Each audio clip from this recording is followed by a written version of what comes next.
Japan has contributed more awesomeness to the world of video games than perhaps any other country on the globe. A short list of Japanese video game companies reads like a laundry list of the most influential developers in history. You know, little companies like Konami, Namco, Capcom, Sega, and Nintendo, just to name a few, set standards for design, gameplay, and marketing that shaped the video game industry throughout the 80s and 90s. Japan, however, is a country with famously weird sensibilities, which helps to explain why the most influential game of all time is about a plumber fighting turtles in a magical mushroom kingdom. Many of the games we'll be talking about today saw limited or no release in the Western world. So today, we're going over 9 of the craziest Japanese video games.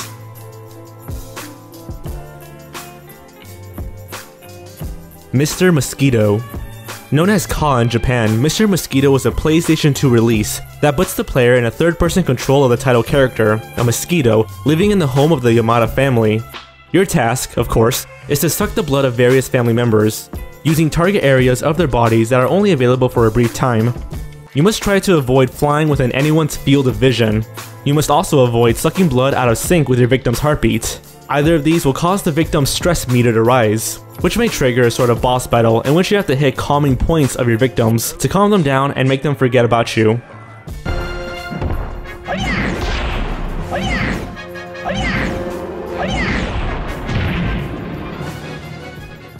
While the game sold poorly in the United States, perhaps due to the creepy English narration and the bizarre theme, I hope that you do well. Good luck. It moved over 40,000 units in Japan and was the 5th best-selling game that year. This was enough to merit a sequel called Ka 2 Let's Go Hawaii, in which the family goes to visit some American friends, and the player can choose between the original Mosquito or his new American buddy. Strangely, this American-themed sequel did not get a release in the US. Not so strangely, nobody in the US cared. Muscle March. The 2009 Nintendo re-release Muscle March is not so much a video game as is a seemingly endless series of ridiculous sight gags. The game's premise is pretty simple. Players can select from among several playable bodybuilder characters featuring several nationalities, and a polar bear of course. Thieves keep stealing your protein powder from the gym and you must chase them through the city as they smash through different obstacles. When they do, it leaves impact silhouettes in different poses that the player must imitate to squeeze through, much like the famous and equally weird Japanese game show, Hole in the Wall. Everything about the game, from its garish menu screen to its zany character design to its soundtrack, a bunch of pop songs about muscles, is designed to provoke chuckles from its players. The levels are short and the gameplay is simple, but the gameplay isn't the most important element here, that's the comedy. And the fact that completing the game rewards you with a dance party featuring your character and all the thieves you chase down is pretty funny. Japan World Cup. In 2011, a browser game was released in Japan that seemed simple enough at first glance. Called Japan World Cup, it allowed players to bet on the outcome of computer-generated horse races. No controls were involved, participants simply placed their bets, sat back, and watched the insanity unfold. That's because these particular horse races were rather unpredictable, to put it one way, and completely clown shit insane, to put it another way.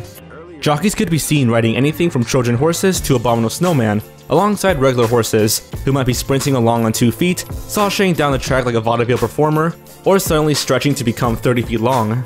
Jockeys might find their horses to suddenly transform into weird vehicles or other animals like giraffes and seals.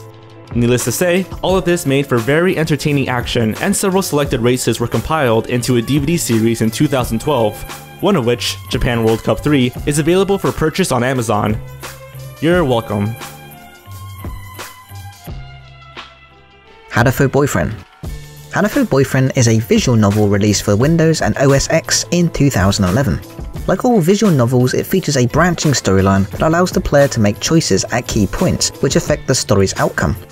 This particular story focuses on a teenage girl attending her 2nd year of high school and has a dating simulation component in which the player protagonist can choose among several different male suitors. So far, not so weird, except that our hero is the only human character in the entire school. Hadafo Boyfriend takes place in a dystopian future in which bird flu has wiped out most of humanity, and intelligent birds have risen to become the dominant species. This makes our teenage hero a human misfit in a world of talking anthropomorphic birds, and I'd now like to remind you about the dating simulator. But it gets yet stranger. The game features a hidden alternative story mode called Bad Boys Love, which opens with the discovery of the main character's dead body and follows her best friend as she attempts to solve the murder. Despite its strange and frankly uncomfortable premise, the game sold reasonably well and was praised for a surprisingly rich writing story. A high-definition remake was released for most major platforms including PlayStation 4 and iOS in 2014. Seaman. Here we have the single most bizarre entry in the pet raising game craze of the late 1990s, and its name is Seaman. By this point, you may find it easy to believe that the obvious sexual pun implied by its title is by far the least weird-ass thing about this game. Hello. Released for the Sega Dreamcast, Seaman gives the player some tiny fish egg-looking things in a tank to take care of by feeding them and regulating the water temperature. This is rewarded when the eggs hatch into small fish with utterly terrifying human faces that immediately begin cooing like babies.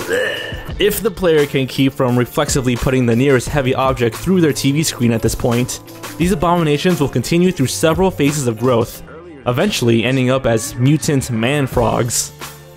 But that's not all. The game is one of the few to take advantage of the Dreamcast's microphone, enabling the player to have conversations with their seaman who sound like stuffy English professors and converse mostly in insults. The game sold an unbelievable 400,000 copies in Japan. 4 years later, when it was ported to the PlayStation 2, that version sold 300,000 more. While most critics praised the game for its innovative interactivity, the US version, which believe it or not was narrated by Leonard Nimoy, didn't quite catch on. Eastern Mind: The Lost Souls of Tong Nu. Eastern Mind was a point-and-click game developed for the original Apple Macintosh in 1994 by the Japanese avant-garde artist Osamu Sato. To say that its premise is rather unusual would be like saying that the Pope is a little bit Catholic. So let's start from the beginning. Our hero Rin awakens to discover that his soul is missing. He finds out that it has been stolen by an island, the mystical island of Tong Nu, to which he must travel to get it back. Then he discovers that the island is an enormous green disembodied floating head, that of the game's creator, Osamu Sato himself. And then it gets really weird. Through artistically rendered creepy and surreal backdrops, the player must explore the head's interior and solve puzzles in which all logic and common sense cease to apply. Repeatedly dying is part of the game's mechanic, revealing an underlying Buddhist philosophy in which death is part of a never-ending cycle of life, and indeed is necessary in order to complete the game.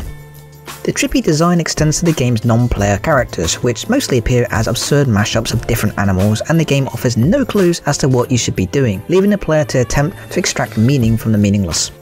It's an ambitious game, and it should come as to no surprise that it was produced by the same studio responsible for our next entry. LSD Dream Emulator. In 1998, artist Hiroku Nishikawa published his dream journal titled Lovely Sweet Dream, which he had been keeping for nearly 10 years. Released in conjunction with the book was an album of original music, and this game, LSD Dream Emulator, which was based on Nishikawa's journal. Despite LSD being an anagram for the book's title, it's easy to see why most assume that it refers to something else. Rendered in first-person 3D, the game simply requires players to navigate its dream world, a randomly generated, constantly shifting landscape. Features may change subtly, appear or disappear without warning, or the player may suddenly find themselves somewhere else with no explanation. Some areas appear relatively normal, while others resemble 2D video games viewed in 3D perspective, or strange, alien landscapes with no rhyme or reason.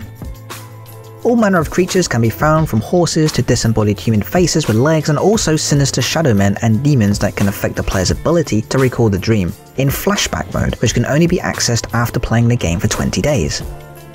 The game was produced and co-designed by Osamu Sato and has developed a sizable cult following due to its singularly weird nature and its impressive adeptness at capturing the feel of an actual dream. Rapeplay. The title of this game is its own trigger warning. Released for Windows in 2006, Rapeplay is a first-person 3D game in which the player commits crimes, which is all that we can say without getting into some really disgusting and perverted territory. If the title was not enough, please be advised, you have been warned.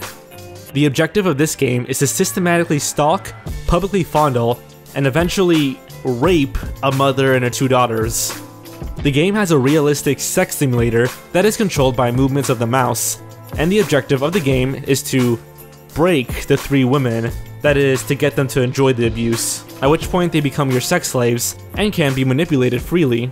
The game is open-ended and features several ways in which the player can lose, including choosing the wrong sexual position with the youngest girl before breaking her, which will result in her stabbing the player to death while laughing hysterically. Needless to say, the game provoked a tidal wave of controversy, particularly in the UK and Australia, where it was made available on Amazon despite not receiving an official release in those territories, or anywhere else outside of Japan. Facing increasing pressure when third-party resellers began selling copies in the United States, game studio Illusion pulled Rayplay from distribution in 2009. Takashi's Challenge. Takashi Kitano, known in Japan as B. Katashi, was a game show host and personality who also appeared in the classic film Battle Royale. Takashi was the first Japanese celebrity to try his hand at producing his own video game, and Takashi's Challenge, produced for the Famicom, the Japanese branding of the Nintendo NES, technically qualifies as one. Alright, now depending on who you ask, it may also be the worst video game of all time, a brilliant work of satire, or one of the grandest acts of trolling ever performed. Takashi's Challenge is ostensibly a 2D side-scroller platformer in which a lowly working stiff must undergo all sorts of trial in order to find hidden treasure. While it sounds simple enough, this is a game that goes out of its way to frustrate and annoy its player at every conceivable turn. For starters, simple choices made early in the game, such as whether to divorce your wife or quit your job, will render later stages unpassable if the incorrect choice is made, forcing the player to start over. The key to completing your various tasks, the usual stuff like beating up mobsters, shooting UFOs, and getting blinding drunk, are game mechanics that are never explained, totally counterintuitive, and highly irritating. The player may be forced to sing karaoke using the second controller's microphone, or complete a hang gliding challenge without the ability to move up. One event requires the player to not touch the controls for a solid hour. The game managed to sell 800,000 copies, impressive for what amounts to an elaborate prank. For those dedicated or insane enough to reach the end, the reward is a black screen with the words "The End." But if the player left that message for 5 minutes, the text would change to a more appropriate message.